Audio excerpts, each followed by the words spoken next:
আজিৰ দিনটো অলপ বেলেগ কাৰণ আজি মই ফাৰ্ষ্ট টাইমৰ বাবে এজন ডাইৰেক্টৰৰ গাইডেন্সত প্ৰফেশ্যনেল এড শ্বুট কৰাৰ সুযোগ পাইছোঁ আৰু এইটোৱে হৈছে মোৰ প্ৰথম অসমীয়া বোৱাৰী ৰূপত কৰা এড শ্বুটৰ ফাইনেল লুক। লোকেশ্যন পোৱাৰ পিছত ডাইৰেক্টৰে চিন এক্সপ্লেইন কৰিলে, আনফালে কেমেৰা ছেটআপ চলি আছে আৰু আমি ৰেডি ফৰ একশ্যন। ডাইৰেক্টৰৰ আণ্ডাৰত ইমান মানুহৰ মাজত শ্বুট কৰিব লগা হৈছে।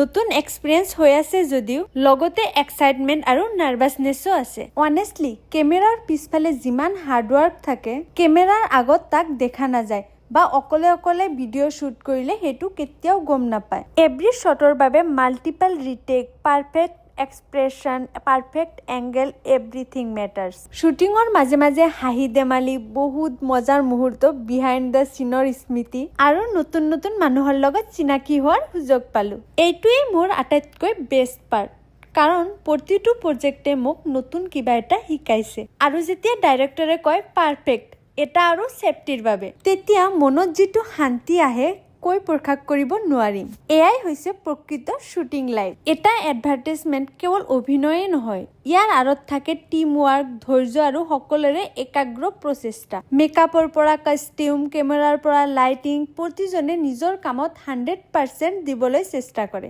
দিনটোৰ শেষত আমি অলপ ভাগৰুৱা হৈছিলো, কিন্তু মনটো আছিল সুখেৰে ভৰা কাৰণ আজি শ্বুটিঙৰ জৰিয়তে বহুতো নতুন এক্সপিৰিয়েঞ্চ নিজৰ লগত লৈ যাব পাৰিম। আশা কৰিছো আমি যিদৰে এড শ্বুট কৰি ভাল পাইছো আপোনালোকেও চোৱাৰ পিছত তেনেকুৱাই ভাল পাব। আজিৰ শ্বুটটো কিহৰ এডভাৰটাইজমেণ্ট নেক্সট পাৰ্টত আপোনালোকক জনাবলৈ চেষ্টা কৰিম আৰু নেক্সট পাৰ্ট যাতে মিছ নকৰে তাৰ বাবে মোৰ আইডিটো ফলো কৰি ৰাখক। Bye bye.